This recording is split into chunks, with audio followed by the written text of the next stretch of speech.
Hello friends, welcome to பாண்டியநாட்டு சமையல். இன்னைக்கு நம்ம பார்க்க போற ரெசிபி என்னன்னு பாத்தீங்கன்னா ஒரு சூப்பரான ஜூஸ் தாங்க பார்க்க போறோம். ஹெல்த்தியான ஜூஸும் கூட. மாதுளம்பழம் ஜூஸ் எப்படி பண்ண போறோங்கிறத பார்க்க போறோம். இப்போ வாங்க இதை எப்படி ப்ரிப்பேர் பண்ணலாங்கிறத பார்த்துடலாம். நான் இன்னைக்கு ஒரு பவுல் நிறைய மாதுளம்பழம் எடுத்து வச்சிருக்கிறேங்க. இது ஒரு 3 மாதுளம்பழத்தை உரிச்சு நான் கிளீன் பண்ணி எடுத்து வச்சிருக்கிறேன். இப்போ இதை ஒரு மிக்ஸி ஜார்ல சேர்த்துடலாம். இதோட ஒரே ஒரு ஏலக்காய் போட்டுக்கிறேங்க ஃப்ளேவருக்காக. இதோட ஒரு 4 டேபிள் ஸ்பூன் சுகர் போட்டுக்கோங்க. இனிப்பு உங்க விருப்பத்துக்கு ஏற்ற மாதிரி போட்டுக்கோங்க. இதோட பால் சேர்த்துக்கிறேங்க. இது காய்ச்சி ஆறுனதுக்கு அப்புறம் எடுத்துக்கிட்ட பாலுங்க. ஃப்ரிட்ஜில் கூட வைக்கல நான்.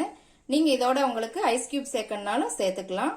இது 200 ml பக்கம் இருக்குங்க இந்த பால். இப்போ இதை நல்லா மிக்சியில நைஸா அரைச்சி எடுத்துட்டு வந்துடலாம். பாருங்க, நல்லா அரைச்சி எடுத்துக்கிட்டாச்சு. இப்போ இதை நம்ம வடிகட்டிடலாம். இதை எப்பயுமே வடிகட்டிட்டு குடிங்க. வடிகட்டாம கொடுத்தீங்க அப்படின்னா தான் குழந்தைங்க எல்லாம் அதை விரும்பி குடிக்க மாட்டாங்க. உங்களுக்கு இந்த விதையெல்லாம் நரங்கும். அதனாலதான் நிறைய பேருக்கு இந்த மாதுளம்பழ ஜூஸ் பிடிக்கிறது இல்ல. இது உடம்புக்கு ரொம்ப நல்லதுங்க. குழந்தைங்கள்ல இருந்து பெரியவங்க வரைக்கும் எல்லாருமே குடிக்கலாம். இது வயிற்று பிரச்சனையெல்லாம் சரி பண்ணுங்க. இந்த மாதுளம்பழ ஜூஸ் வயிற்று புண்ணு, வாய் புண்ணு, இது எல்லாத்துக்குமே இது ரொம்ப நல்லதுங்க. மெயினா பிரெக்னன்சியா இருக்கிறவங்க கண்டிப்பா இதை சேர்த்துக்கோங்க.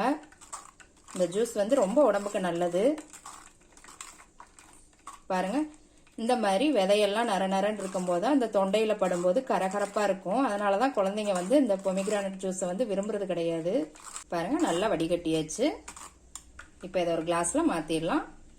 பாருங்க எவ்வளவு சூப்பரா இருக்குதுன்னு. அவ்வளவுதாங்க, சூப்பரான மாதுளம்பழ ஜூஸ் ரெடி ஆயிருச்சு. எப்படி இருக்குன்னு செஞ்சு பார்த்துட்டு கமெண்ட்ல போடுங்க. லைக் பண்ணுங்க, ஷேர் பண்ணுங்க, சப்ஸ்கிரைப் பண்ணுங்க. கூடவே பெல் ஐக்கான் பட்டனையும் அமுக்குங்க. மறுபடியும் வேற ஒரு ரெசிபியோட சந்திக்கலாம் ஃப்ரெண்ட்ஸ். அன்போடு சமைத்து ஆனந்தமாய் உண்டு இன்பமாய் வாழுங்கள். வாழ்க வளமுடன்.